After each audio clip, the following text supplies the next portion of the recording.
So today we are conducting a webinar on IoT by the resource person, Mr. Mohammad Ashfaq, and he is currently working as technology solution engineer with the Mindtree, and he has several years of experience in different fields like IoT, satellite, and so on. And he has experiences in different abroad countries also. So we have got a right person to share his knowledge and experience with us. So with great pleasure, we welcome you, sir. Next, I would like to welcome our principal, Dr. Atmaram P, to this webinar. He has given us the continuous support for conducting these types of programs during this pandemic situation. So we welcome you, sir. Thank you. Next, I welcome our Dean, Mr. Jayashankar VP. So I welcome you, sir. Thank you. Next, I welcome all the staffs and students of ASCT family to this webinar. So with great pleasure, I welcome all of you. And also I welcome all those who have and all the ones who have registered and joined to this webinar. Welcome you all. Thank you. Thank you, ma'am.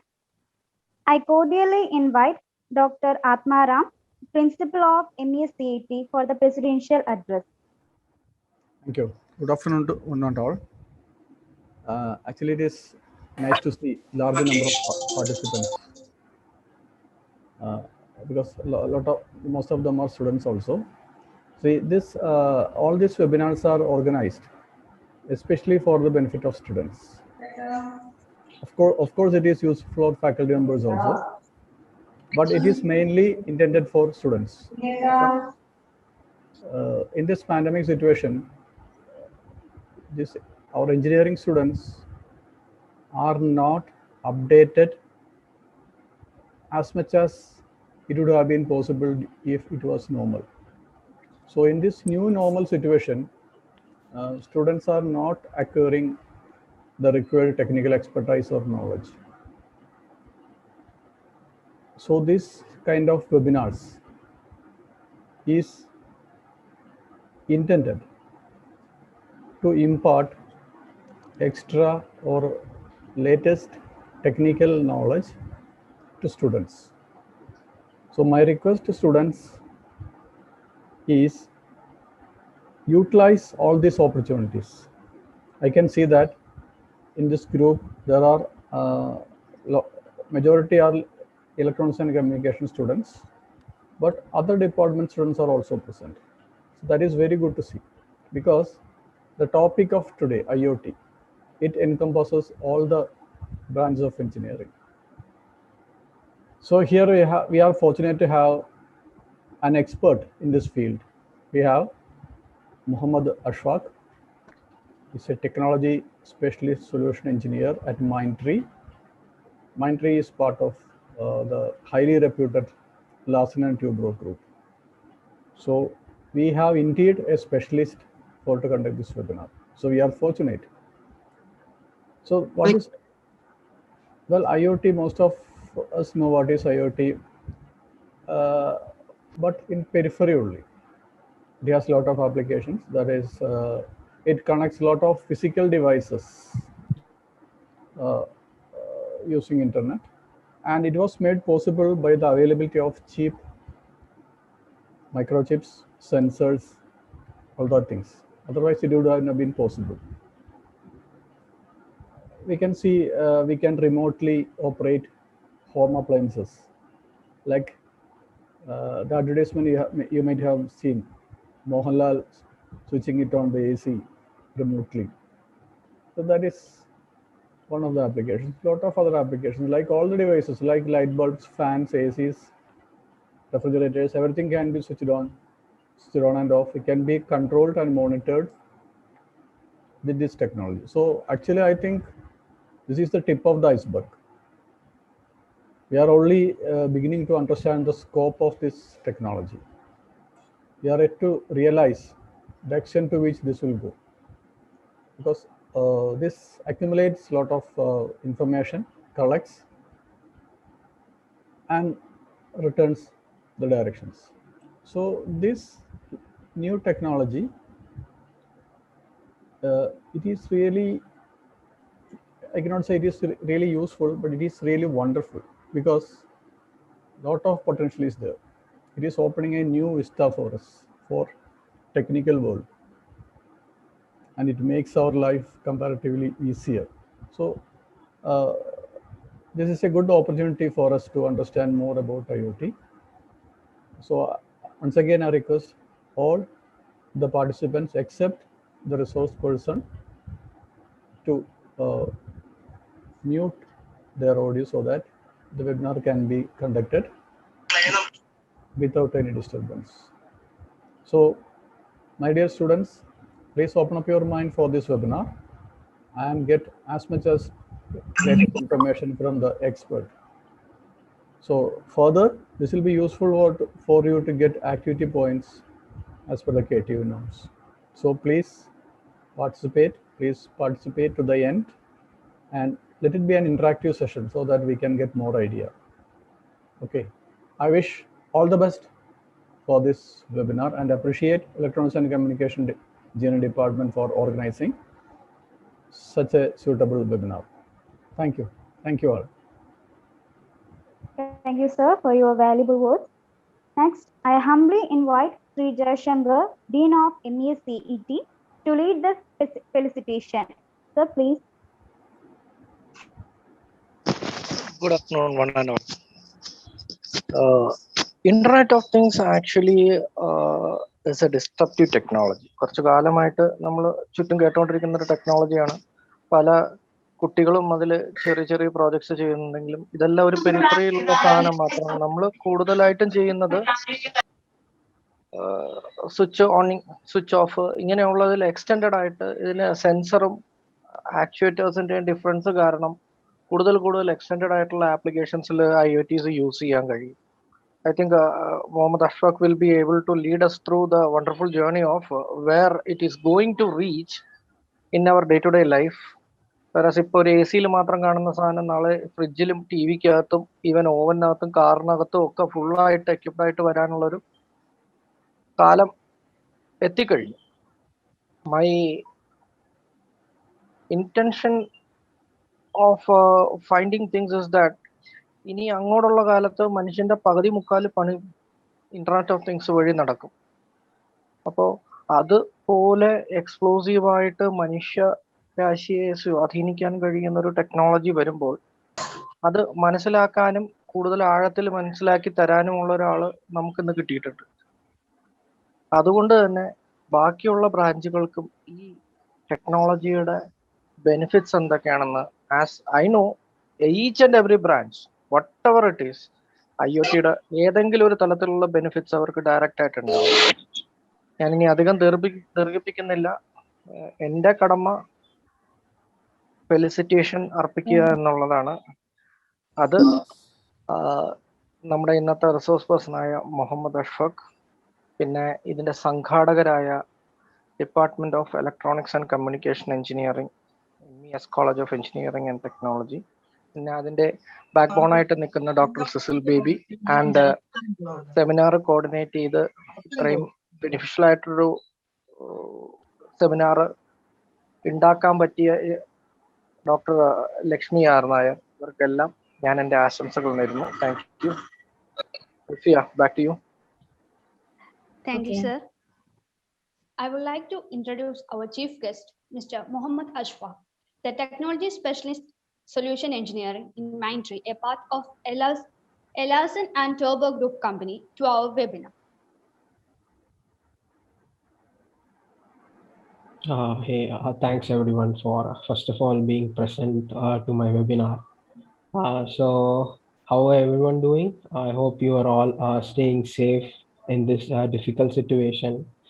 It's great to see like a bunch of people over there. So I can see over 120 participants in the participation column. So I'm really feeling rejoiced because I don't get to see a lot of people being in this kinds of exclusive meets, because like we used to have clients on the one side and people who talk business and money on the other side. So first of all, I wanted to thank everyone for joining here. And I'm sorry, like I would like to make an apology because 2 p.m. is not an effective time to get this webinar done. I mean, like it's my idea to get 2 p.m. because I didn't have anything on my calendar till the end of next week. So this is basically my lunchtime. So I just wanted to utilize it for good. So if if that's affective in some kind of way, so I'm really sorry. Okay, so let me do a screen share so that I have something for you to show. And what I'll do is like we make this session more interactive as principles are said. So that would be for both, it would be beneficial for both of us. So I don't have much to go through this PPT. So eventually, these are the things which I been prepared to talk. So I won't be not talking more about things which eventually you guys know. As Dr. Jay said, it is like mostly based on sensors and actuators, which eventually everyone knows. Basically turning on the remote or in the keys of car. So everything, everywhere IoT is present. So I'm not going to give an overview of what everyone knows. So I'm going to do something very much different. Like you guys would haven't seen anything like the kind of us. So this is where the future takes hold of it. So basically, what technology I'm currently working on is it's more than 10 years from 2020. So that's the technology we are working on, and that's the technology we are making them to move forward in such a way that it would be helpful for everyone. So I hope you get to know these things, and I hope we both can gain something out of it. Okay, so yeah. So guys, just give me, okay, everyone will have an idea what is IoT. So can anyone give me why IoT? So can anyone fill me that statement? You are welcome. You can turn on your mic or you can turn on your video. Just go for it.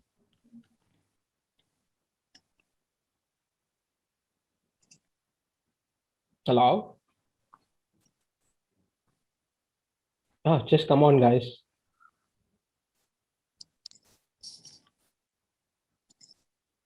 Oh, don't be shy or awkward, or you can say whatever comes to your mind. So there is nothing such as right or wrong. So why IoT? So I just wanted you guys to come out with answers so that we interact freely. So we both keep connected during this webinar. So that's why I'm asking you, why IoT? Once again, go for it.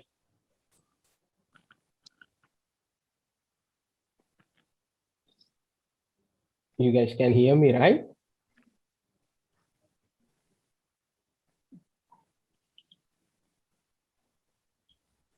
Guys, can you hear me? Yes. Yeah, just go for it. Come on, something whatever you think of.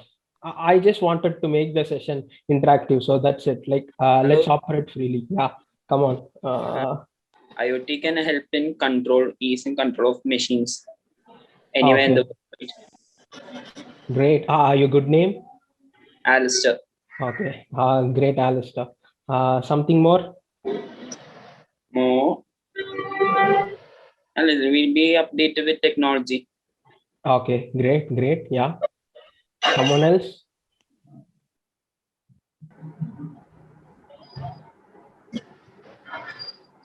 It is like a network that connects sensors, other technologies. Yeah. So Alfia, right? Great. Yeah. Great. Okay, perfect.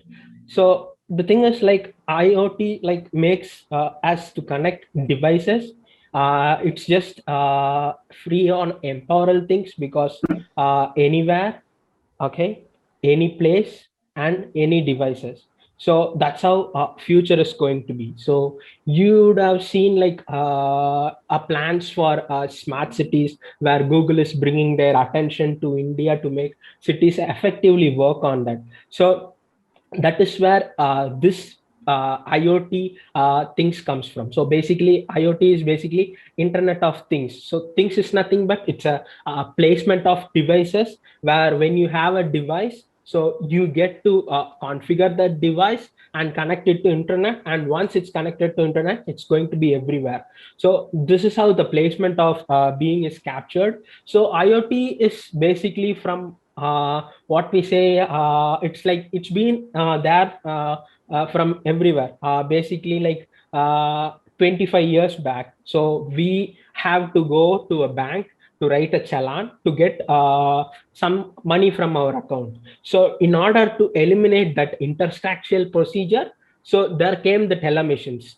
You guys know what's a telemachine, right? So it's an basically we call in India it's an ATM. So it's where in countries like Western countries, so they didn't call it as ATM. So it's basically a telemachines. So you do have your basic procedural card. We call it as ATM card. In India, we call it as debit card for whatever financial reason that's been called as. So it's a telecard. So basically, you go, you give the telecard to a telemachine. So basically, it reads your account details based on it, and it gives you or dispenses you a money. So that's how it started. And we all know the introduction of a smartphone has taken a boom from like wherever we are in like 3 to 4 years back until now. We get things more and more cheaper, and that has paved a lot of way. The way how an IoT works, basically, you can control. You guys know Raspberry Pi, right? Anyone? You guys are mostly pre-final years and final years, right? Am I correct? Yes, sir. Yeah, so you guys would have studied microcontrollers, like microcontrollers and microprocessors. Yes, sir. Yeah, so anyone heard of Raspberry Pi? Raspberry Pi or Arduino Uno, ESP2826, Intel Galileo, anything like that? You guys should have come across any one of those, right? Yes, sir. Yeah, exactly. So can anyone explain me what is the usage of a Raspberry Pi or an Arduino Uno? These are all basically micro processors. So you would have known what. I don't want you guys to explain me how a microprocessor works, nothing kind of in a theoretical way. Just give me like an overall stack point, like so I could pick up it and I could walk you through like how it is going to be from here to future. So that's why I wanted to be a more interactive session. Yeah, come on, guys.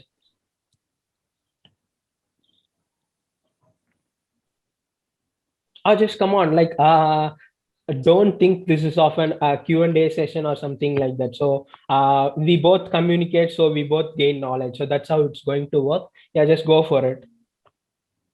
Okay, so I saw an Alphia and someone Alphastein. I'm sorry, did I pronounce it? Come on, guys. Raspberry Pi is like a small computer. Okay. Yeah, go ahead.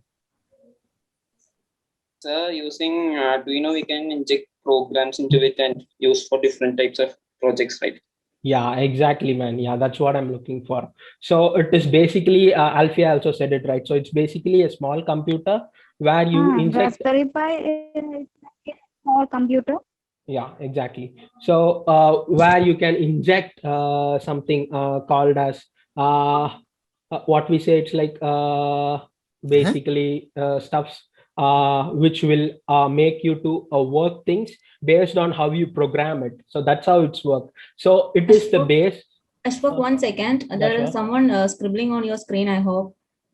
Okay, I don't see anything of the kind. Students, you are not supposed to scribble on the screen.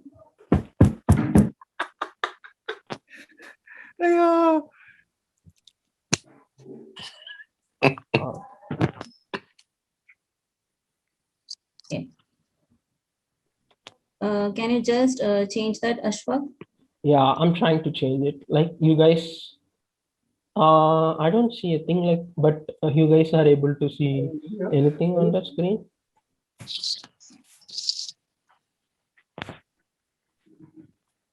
Alfia, the screen, whether there is any problem?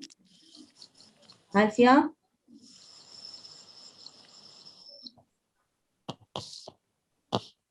Yes, Miss.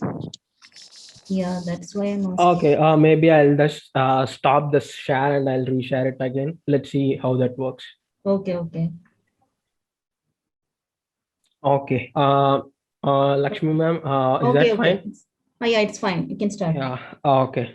Yeah, so that's how you connect the data. So basically, as I was saying, so you program it to perform in such a way. And like I heard someone at an initial presentation saying about sensors and actuators, and I really appreciate him getting to the pair, because like those are like what I call it as an heartbeat of the initialization of IoT.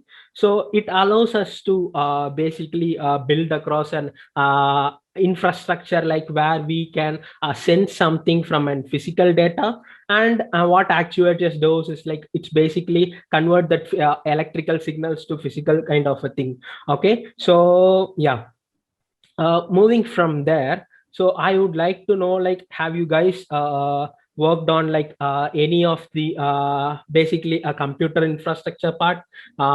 So anyone from IT department, like you guys have someone from IT or computer science of engineering, so you guys heard anything of it? Okay, I'll take that as a no. Okay, so what it enables us is like basically like whatever you have. So IoT has been defined into three tropical parts. So it is basically what I'm going to share you in the upcoming few minutes. I'll share you like what exactly that I'm talking about, but also you need to know the theoretical view of it as well. So I'll explain you how things work. So basically it consists of three things. One is IoT development. This is a place where you develop things to take into a device. So that involves, as I said, microcontrollers is one, and a cloud infrastructure where you get disseminated into things. And the third one is like the IoT mechanisms, which includes mechanization, which as being a part of sensors and sensors and stuff. And the second one is IoT security. So this is basically what we call it as a huge concern in the upcoming and the future things. What it is being like security is something, digital security is something like we have to do a lot of enhancing mechanisms, like where when that comes into a picture, and what we do is like it is basically a group of hackers which is not possibly being allowing them to get into our networks. And the third one is eventually the analytics. So I'll talk about the analytics part when I show you my a development procedure towards something which I'm going to show. So those are some of the things. And like I have something called as history of IoT. So this is basically an RFID tag, which eventually you guys should have known an RFID tag, right? So basically nowadays we have cards being used as an RFID kind of a thing. So yeah, and so this is how an IIT works. So you guys should have known. So it's basically like communication and cooperation. So addressability, identification, sensing, embedded information processing, localization, and user interface. So these are all something it is combined together to make the technology work. And so you guys would have came across all the standards that we are using, the Wi-Fi standards, the Bluetooth standards. So I think as of now, as I mentioned, if you guys had a chance, take a look at the Intel Galileo. So that is a microprocessor which comes with all the sustainability of using microcontroller. So that is one of the reasonable microcontrollers. And this is how basically the past, this is how it works. So RFID will track and data of things, and the sensor collects the data to change the physical inputs. And smart tech is basically whatever your device.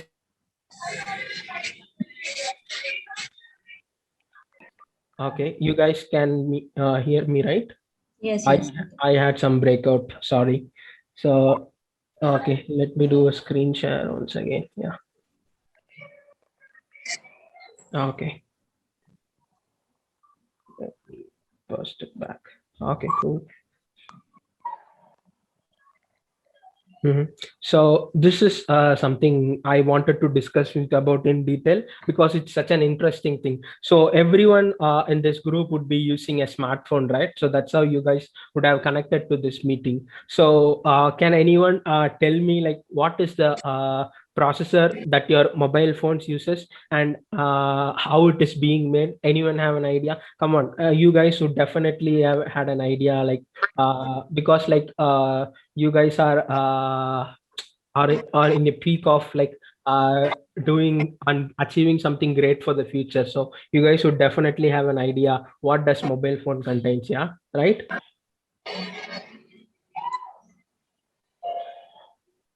Oh, come on, guys. This is something, a piece of cake for you, right?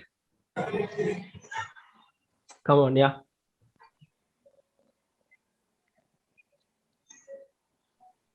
You guys can still hear me, right?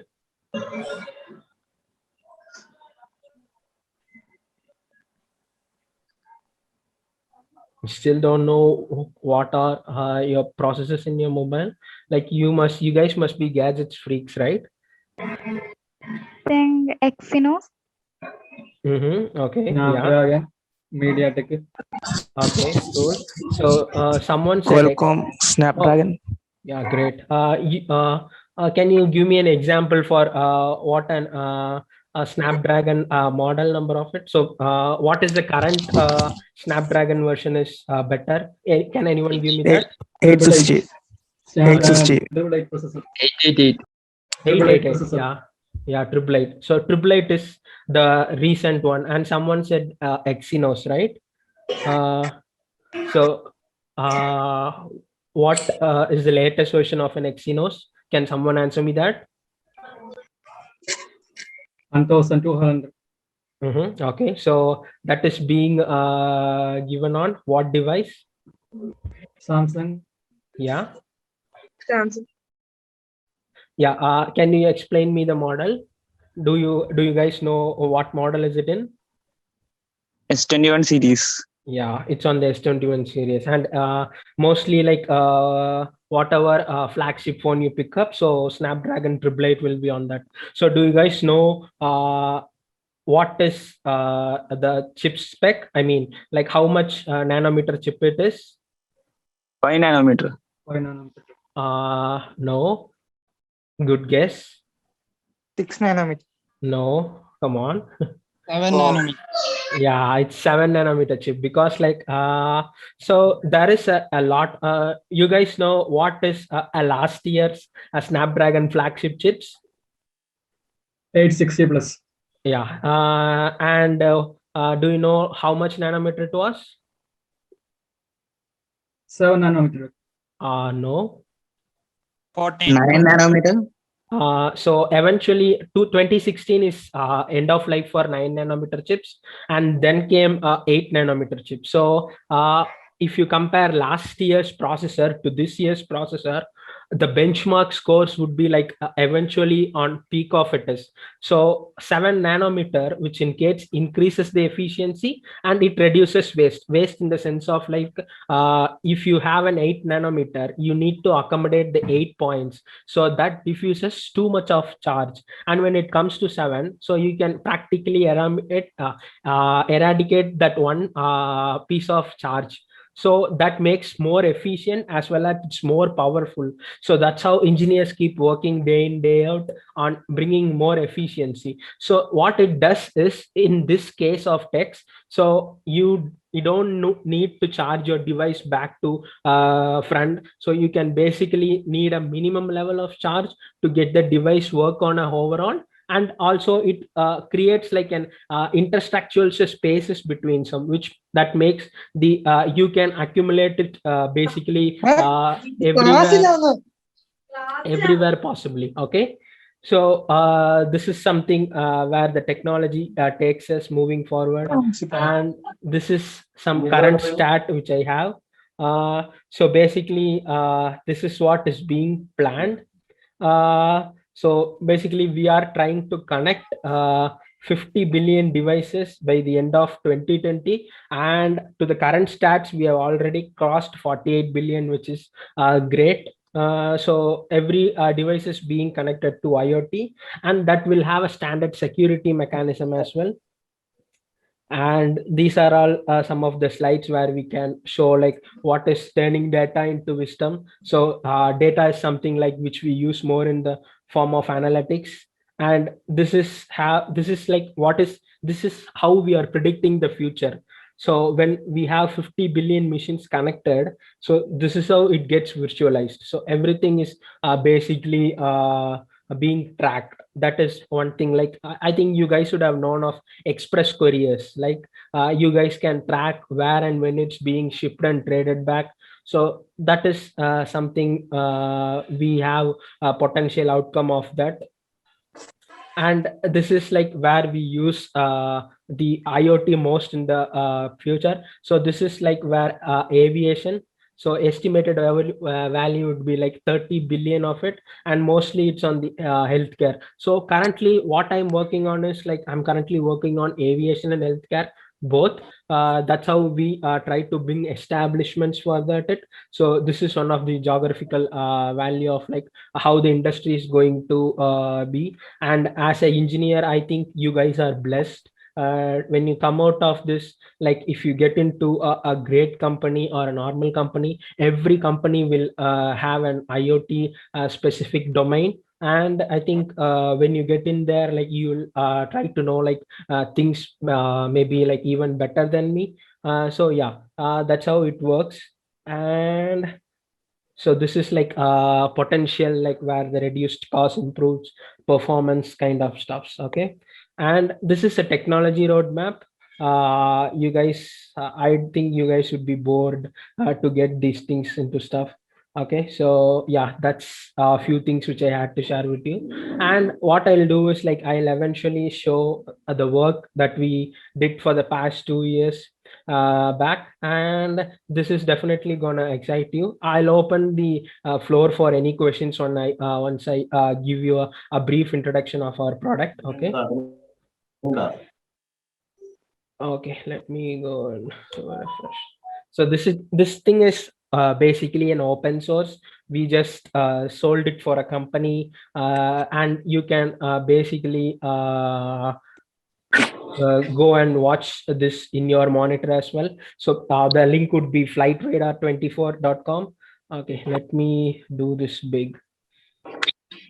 Okay, you guys can see my screen perfectly, right? Yes, sir. Yeah, okay, yeah. So this is something which I developed with along my fellow co-workers. So we developed this in 2018. So while I was in Japan, so this is basically developed for Japanese aviation, which came out as a huge product. And we sold it to a company which had a clear thought and vision. Invitation link അയച്ചിട്ടുണ്ട്, ഒന്ന് accept ചെയ്തേ mister. Okay. Someone had a question for me.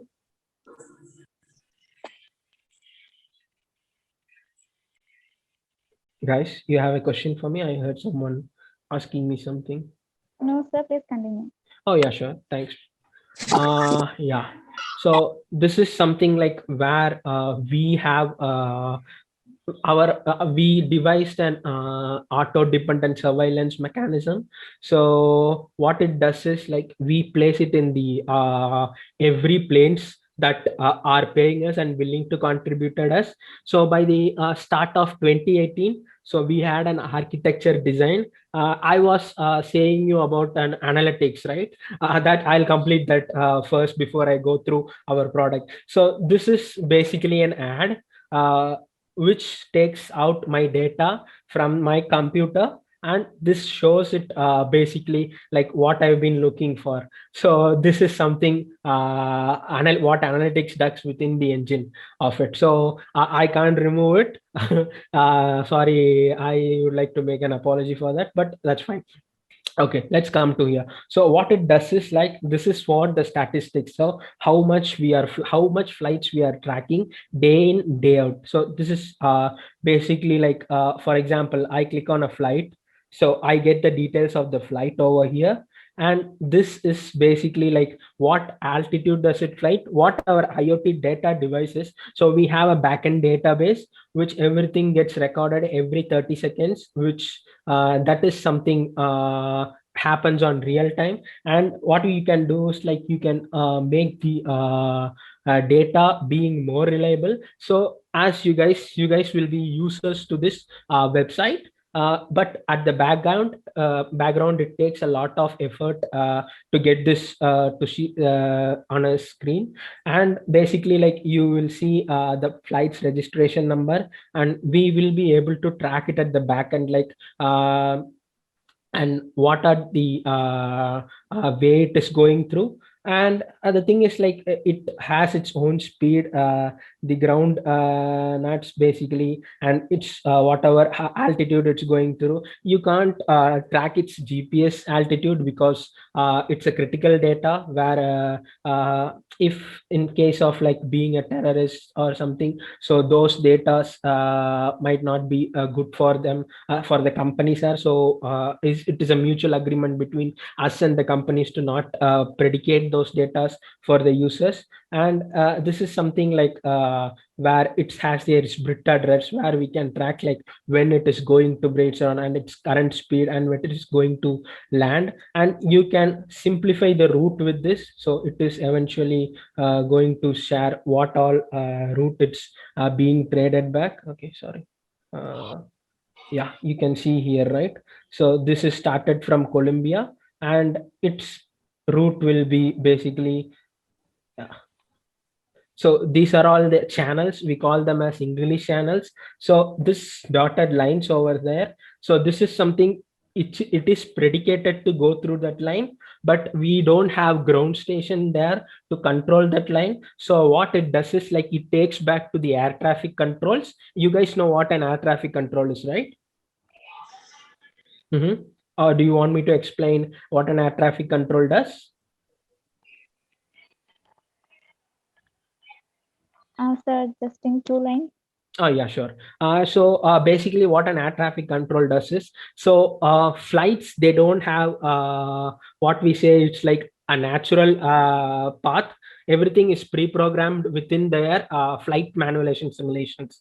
So that, for example, if we are going to Dubai and the flight is from Chennai or Cochin, so it will already have a pre-planned package, which means the route is pre-configured. So whenever the pilot has taken over the airplane and into the free air, so free air is something we call it as whenever the flight goes over 25,000 feet up and above, so they put it on the autopilot mode. So what the autopilot does is, so it takes the package from the pre-planned route.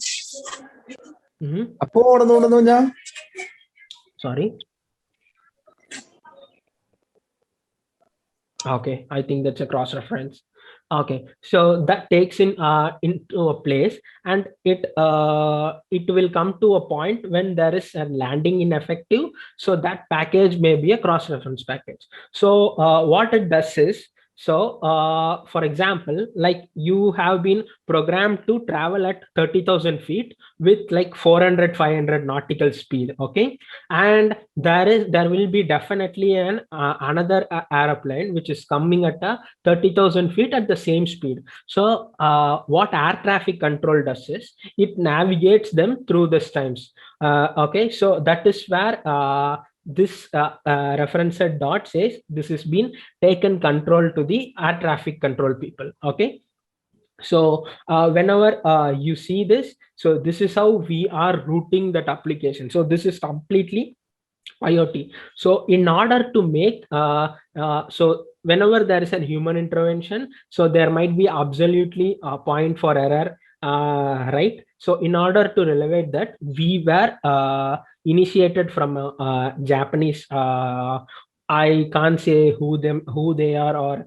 what they are doing. So we have been create an IoT. This we call it as an IoT platform engine. So this is where every flights in this world. So currently, when we started, only Japanese Airlines, Malaysian Airlines, Singapore Airlines was taken into picture. But when they saw this product, every airline was interested to go through it because it gives you a huge amount of data. Data in the sense like whatever each plane is being carried. I mean, you can't see that through this, but as a backend, I would say like everything is stored in the databases, like what flight, what height, what altitude that it can travel to a basic to a path to make a location in it. And there are some things which I can't say, but that makes it very easily for the engineers which is working in backend. Miss ഈ S2 class room നമ്മുടെ CS-ന് വേണ്ടി മാത്രമുള്ളതാണോ അതോ batch എക്ക് വേണ്ടിയിട്ടുള്ളതോ? Okay, sorry, I can't understand your language. Rosemary, miss, can you speak in English because he will not understand Malayalam? Yeah. Rosemary, miss. Hello. Hello. Rosemary, miss, it's okay. Audible for you? Okay, sir, continue, sir. Yeah, sure. You can continue. Okay, yeah. Suddenly something she asked and I didn't remember. Okay, that's fine. So yeah, this is where it takes into account of all this previous data.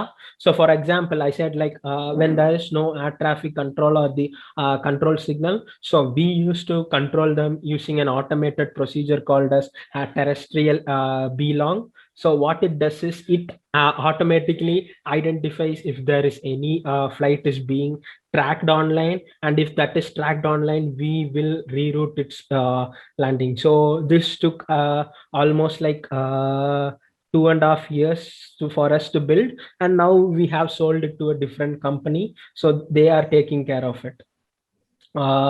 So it gives you everything from what I say is like, okay, I can't show you the 3D view. It has too much things to carry out. Okay, let me, and it tracks you as well. So for example, like this is a thing which we recently added as an integration. So around like 3,500 members have tracked this, right? And it gives you the statistic data from the radar blocks, everything kind of like that. Yeah, you can see over here how much flights are taken into being effective. Okay, let me put it like this.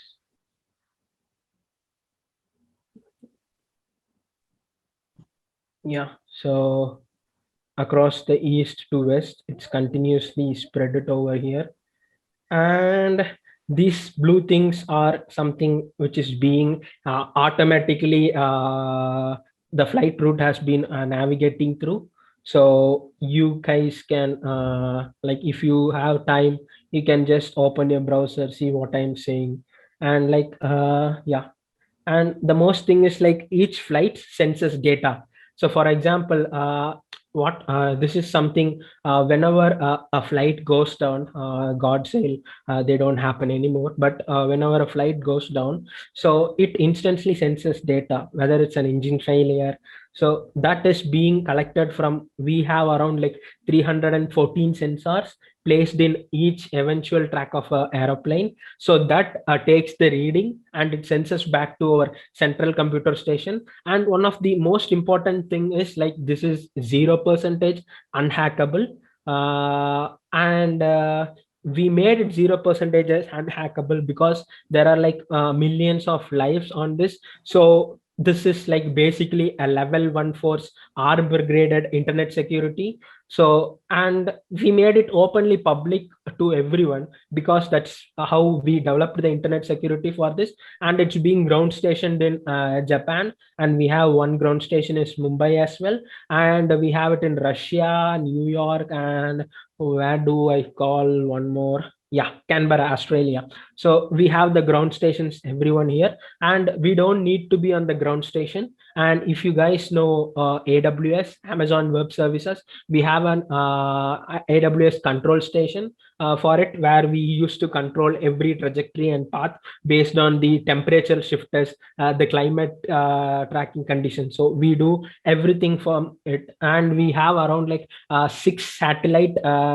dependents for it, and we are currently planning to expand it. So that is the recent work we are going through it throughout our next 3 years.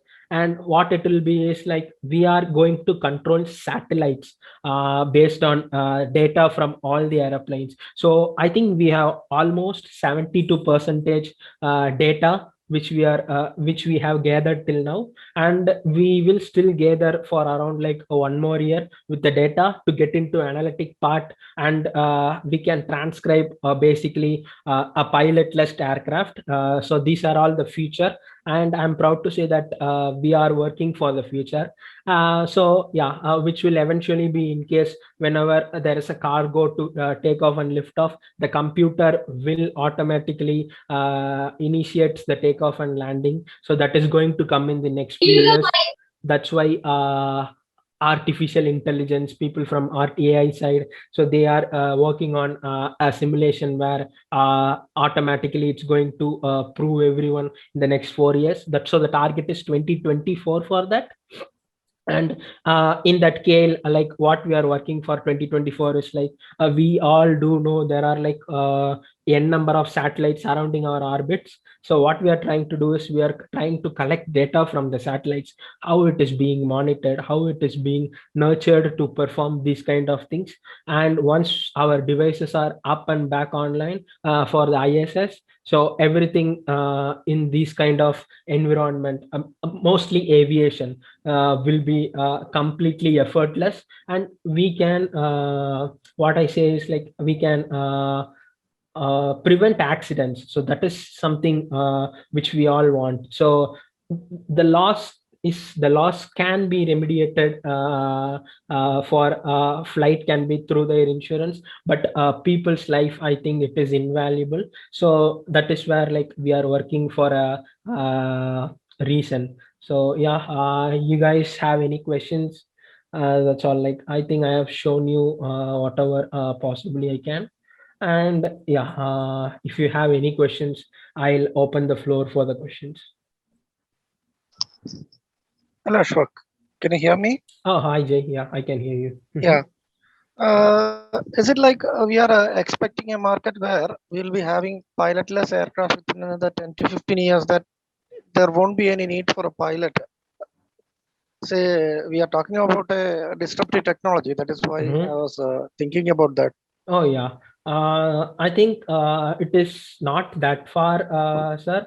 Aviation does requires pilot. So basically, if you take it in the next, I think we are already, as I said, we are already completing our 3rd phase. So we have 6 phases of life cycle initial impaired to what we are developing for the future. So what we do is like every so for example, if you take I'm just giving you an example for a flight category. So we know there are like two types of aircrafts. One is Boeing and one is what we call it as an Airbus, right? So if you take Boeing 777, so that is one of the major pilot aircraft, I mean passenger aircraft. So what we are going to place is, if it is a passenger aircraft, so basically we would have a captain, a first officer, and a second officer. So that's how we as on the aviation industry work. So what we are planning to do is, we are planning to eliminate a second officer with the actual impairment of AI. So what the AI does is, it takes the NNBO decisions made by the captain as well as the first officer. It remunerates into data. Data is something which on this world we value it so much, and those data will bring into accountants on how we can make that by complete aviation-less things. It's basically like how a drone works, like you control those things. But what we are trying to do is, we plan this strategically, that like our AIs will be programmed like no humans can defeat it. So that's the data we are requiring. And like I can say, like within 12 years, there will be very less number of pilots, and there will be very less number of pilot jobs. But yes, it will take like maybe like next 20 years to get a complete aviation industry without pilots. But yeah, this is a huge step towards mankind we have taken. Yeah. Yes, sir.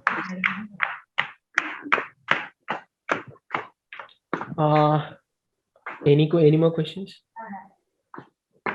Oh, come on, guys! I've shown you something huge. You guys definitely would have questions. Don't be shy. Just come up with whatever craps you have. I'm ready to answer that. Ashfaq, one more doubt I have. Yeah, Is sure. it like Please go ahead. lesser bandwidth available in India will hinder the direct smooth income of this Internet of Things to be established in Indian market? Because already we are facing a lot of problem related to range and all while we are coming to internet. Sir, connect 2 or 3 devices, the speed will be down. Yeah. So is it a big problem when we are launching a lot of things connected to net in Indian market? Okay. So I do think you would have heard of Li-Fi. Are you aware of that, sir? No, sir. Please give me an example. Okay. So Wi-Fi is basically a standard things which we are connecting in the router form of 802.11, and as of now we have Wi-Fi 11, and it has a bandwidth range of scale because of like our as sir mentioned, like Indian a lot of range and troubleshooting things needed to go at a very lower bandwidth because of not only the technological advancements, because of the spectrum where we are facing, that is lot of political things involved. That's why even I am entitled to work in Japan or Australia. So that's why I can't even work from India. So that is one of the reasons as well. But we have a new technology upbringing which is called as Li-Fi. So that is basically a standard range of like you will have an speed of around like 15 GB per second, if I'm not wrong. So that is basically its range is, so already Wi-Fi you would have known it is dual channel Wi-Fi. So basically it will have a 5 GHz network. Yeah, okay, Ashfaq. I just lost you. Sorry. Actually, there was a perfect example where Hassan was also asking. So yeah. Again, can you guys hear me right? Yes, Yeah. it's okay. Yeah, Yes, so yeah, so that is what it is. So that will as life I said, so it is going to give a huge bandwidth advantage for us. And you would have also known about Elon Musk's Starlink project, which is eventually getting integrated bandwidth from satellite sections, where everyone will have their own router. So basically everything is changing, and if our government doesn't play hands on such things just for money or the cost of initialization of technology, we will be getting like everything is going to change in the next 2 to 3 years, I guess. So I think we have already defined a scale in Japan. So I think it's a matter of time we get established something over here. So that's why we are all like, we are a group of like 120 engineers. So we are working on an innovation spectrum as well, not on the hardware part. So that is being developed by the Unireport team. So they are actually from Poland and Estonia, I guess. So they are working on that part. So if everything goes well, if our statistical data claims what we are trying is going to work, and eventually it is going to be more or less 2 or 3 years, the spectrums will be available until someone from the government doesn't pay our way. Yeah, so that's answers your question, sir. Okay. Yes, thank you, sir. Yeah, thank you. Yeah. Students, you can ask any doubts. Yeah, you can ask any doubts. I will leave the floor open for you. Okay, I have someone from the chat. Okay, Yes. so Abhijit K. So will it show details like aircrafts that happens? Yeah, so this is something tricky. I'll explain you like how we are planning to get things done. So we all know air crash is something like it is one of the major things, like people like from Airbus and Boeing itself, they are trying to get on top of this for more kind of details, because like a air crash doesn't happen suddenly. So there are like multiple ways that an crash can be initiated. So mostly like kind of an engine failure. So what happens to, I said there are around 314 sensors which takes the radiation data from that and sends to our system. So when air crash have a system called as fail-safe. Fail-safe is something like that. So the electronic systems in the aircraft, what it eventually have access to their control systems. Control system is like, I think you'd have studied a paper called as control system, right? So you guys should have known what a control system is. So in order to build a surface of it, it will create a fail-safe. Fail-safe is something like if nothing goes wrong, you have to do this way. That is how the control systems have been programmed for fail-safe. So what it eventually happens is it reboots the system. So once everything gets rebooted, the sensors doesn't take calibration. Because every sensor need to be calibrated and the data need to be perfected in order to send. So this is something we are working on, and we are like, I would say we are not even close to get data like that. It is still in the frontal phases, but we are working with Airbus to give their prototype or some kind of their architecture. So we might get it, what we say, like get a complete understanding of their aircraft. So like Airbus is like very secretive of their what we say, their aircraft architecture, because once it's out, like there are things they are worried about. It's $1 million company. So like we are working with similar kind of things in collaborative with the things, but I don't say we are not near 10% because of it from this. But aircrafts companies, they are working on relentlessly basic, like they are now after the MH3 and MH370. So there has been a new integrated systems where from the aircraft ground station they can track their monitoring, but it would take a huge cost to install it on every one of their planes. But I do think like maybe an year or two, like if we get something or some data from the sensors or a primitive sensors, maybe an SP12 like sensor, if as of now we all know there is a silicon shortage and people only invest to get rich, but these kind of R&Ds needs to be more on a precise manner. But yeah, I think like maybe like 1 or 2 years, once we have a definite data of it, we can do something, or we can do an interjectoral artificial intelligence to make that fail safe be more reluctant towards it. But yeah, this is just a things in progress development. We have like we started it on their basic actual 7 months, 8 months before, and we have separate team working for it. But right now, as of now, nothing like kind of like that. So we completely rely on our system devices performances. That's it. Okay, thanks Abhijit for your question. Yeah, anyone? Ashwak, I think it will be good if you talk upon the different platforms of IoT, like IoT ThingWorks, Salesforce, so that it will be useful for the students, I hope. Okay, so the thing is like you can implement IoT in hugely different domains, and every domain is different from a perspective. So like you want me to explain it on a different domain basis, like whatever you ask? No, just introduce them what is ThingWorks and also Salesforce and all. These are the common platforms for industrial purposes, right?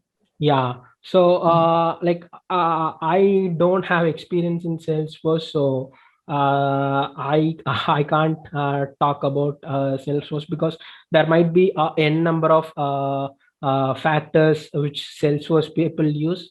So that's why I decided to speak on like where I work. Okay. And one more thing is that this IoT and IIoT is there, no? Yeah, IIoT is something like what you say. It's just a gimmick future. I think people think more about IIoT when it comes to the smart cities and the smart development phase. Eventually, IIoT is being on a discussion of like the rate of where people communicate within their major arbitraries. It is like something like, for example, like if a government is building a smart city, so it requires everything to be connected to a gateway. So that is what presumably IIoT is going to present us. So what it is like, for example, if you have a street light which is being connected to a smart light. For example, take a Laro. Basically, Laro is something on a router which will be definitely being involved in the what are things that are being connected to the network, and that network will be pointed towards a gateway.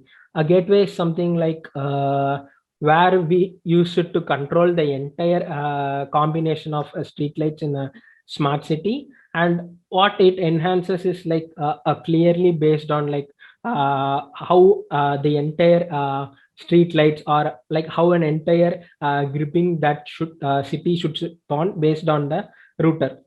And from there it will be connected to a integrity prospect. Integrity prospect is something like where if every device in the city is connected, so it is eventually in the base of admin who can just go and turn on like whatever wishes you want. It is eventually basically like we all know there will be a standard of light precautions being done on the Burj Khalifa, right? So whenever there is a festival, or whenever there is a country's nation day or Independence Day, so they reflect live on their Burj Khalifa tower. So that is being eventually like you guys would have know, some people would have automatically done that. So that is basically an IIoT procedure which eventually turn off from its own based on automation, encryptions, and standardizations. That is one. So these are the few things which I can speak of IIoT as of now. Okay, sir. Okay. And students, Yeah, do you have you any guys have doubts regarding anything? his work or his projects? Yeah, that would be interesting.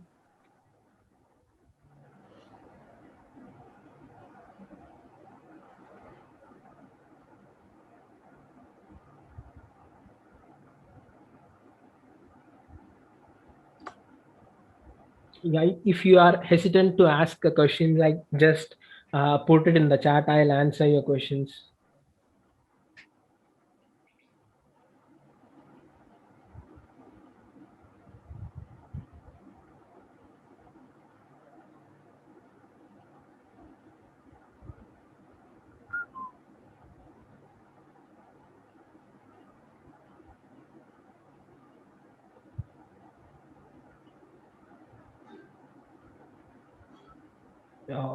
So it seems like whatever I spoke with you, everyone is clear with everything.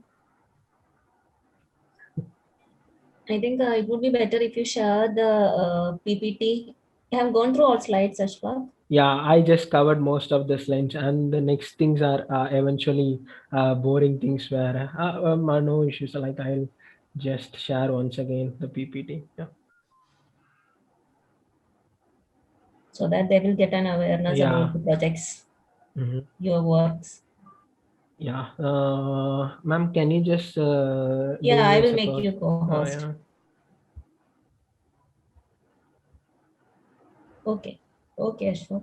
Yeah, let me present my desktop. Okay, fine.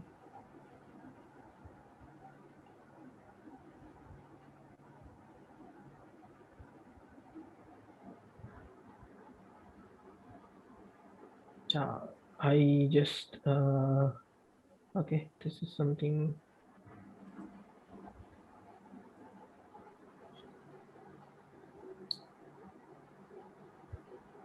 Yeah, so these are other few applications of IoT, which is manufacturing, medical and health, environment, infrastructure management, energy management kind of things. And this is something which will definitely evaluate you. So we have come across a lot of things over it. Makes like we have an ability to control and monitoring a lot of things from our homes, and basically like we write software for it, so that is will be also a more in a definite perspective. And this is something, yeah, how just like where we take into account of like what are the things that we go through. And this is like self-automated cars, like this is what is being like now we have it in our industry. This is something. And yeah, this is what I mentioned, basically uh, with access to energy sources. So this is basically uh, what we say is like collective infrastructure. uh, this is something we have used. And yeah, this is something which I found it on the internet.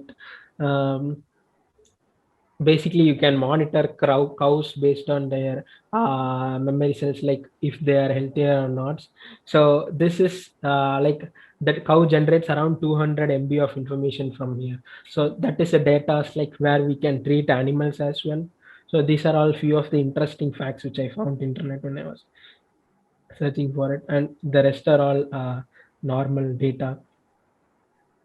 So this can be used in shopping. These are all like simple relevant data which I spoke earlier about. Yeah, that's it. Yeah, that's it. I think I have shown everything I have.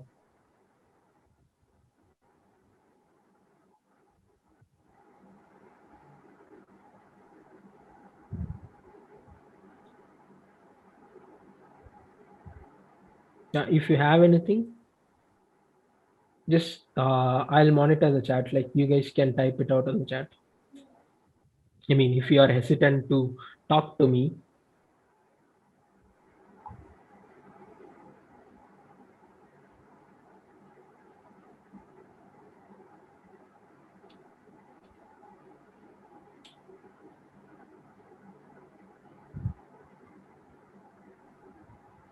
Okay, I think the students are okay with you. I guess the same. If staffs, IoT in healthcare, it is still on primitive stage, but the industry is going to be huge. As I said, it's more than $300 billion industry, and yeah, I mean, it is everything in the medical field will be definitely takes time. So yeah, next 5 years it is going to be huge. As of now, it's in the primitive stage of development. That's all I can say about healthcare.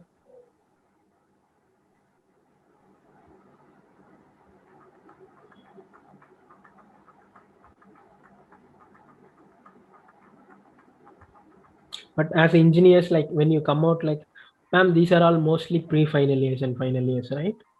Yes, yes, yes. Yeah. So when you go out, like if you have a resume built up based on IoT, you are definitely going to see a lot of things when you do work in those things. So it is huge growing at the time. At the same time, you have a lot of scope in this IoT standpoint. Like you won't be working on a Raspberry Pi or Arduino. You all will be working on real time things. Like every company has now adapted to IoT. So yeah, it's basically time you get to learn these things. Mhm.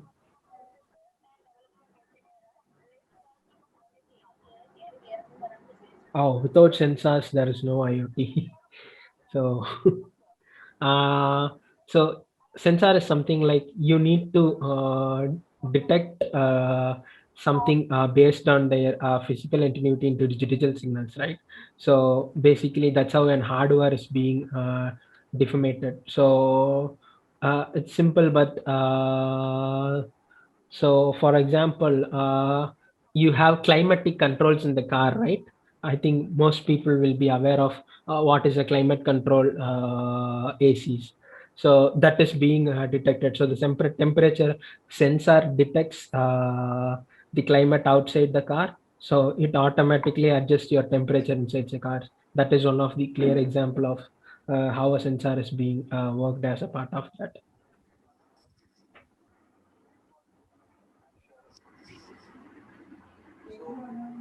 All the departments of the ES College of Engineering and Technology are conducting webinars. You have anything to ask? Science department of Science and Humanities department of ES College of Engineering and Technology. I can see someone in the background speaking. Like, can you bit more? Sir, I think our principal sir is speaking, sir. Okay.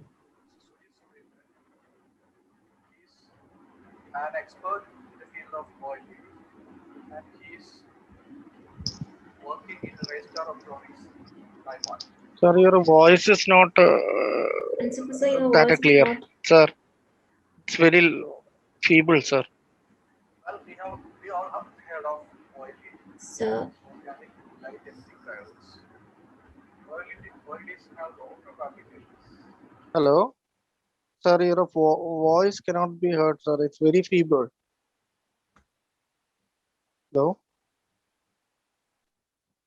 I think I could call upon him. I think this is like OLED organic screens. Jason, sir, could you please call him?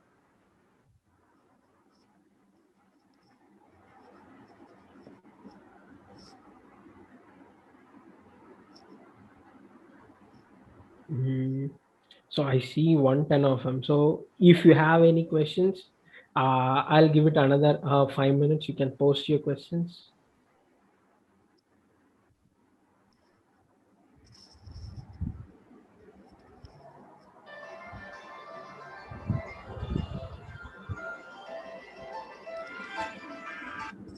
Hello?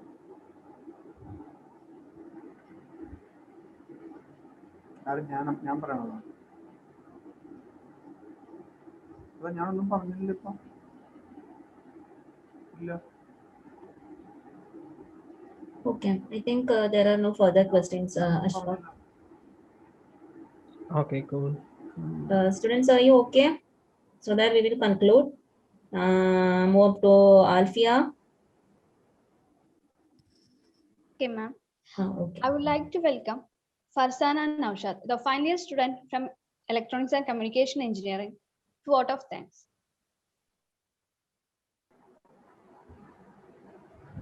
Good afternoon.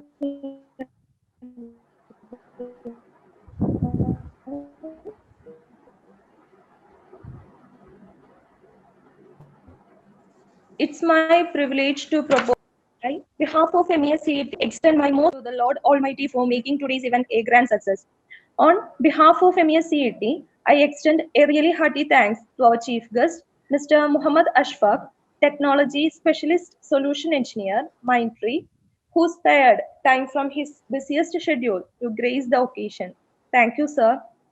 We have been fortunate to be assisted by our principal, Dr. Atma Ram, who have been a constant support. Thank you, sir. I also extend my thanks to our HOD, Sister Miss, for her enormous cooperation in the organization of this event. Last but not least, I thank all of you involved in the program. A successful one. Thank you all. Yeah, thank you. Okay. Ashfaq, once again, thank you for being with Yeah. us for this 1 hour. Thank you, Yasha. Yeah, I think that was an interesting class and the students have gained a lot knowledge Okay. regarding IoT and all. Great. Hope Yeah. it was okay. And the feedback, the students' questions were also okay. So Okay. that we will wind up, sir. Principal, sir. Sure. Wind up. Okay, Ashfaq. Thank you. Yeah, thank you. Thank you, everyone. Yeah, Okay, thanks for fine. joining. Thank you, Students, Prasad. you can leave now. Thank you, sir. Thank you. Yeah. everyone.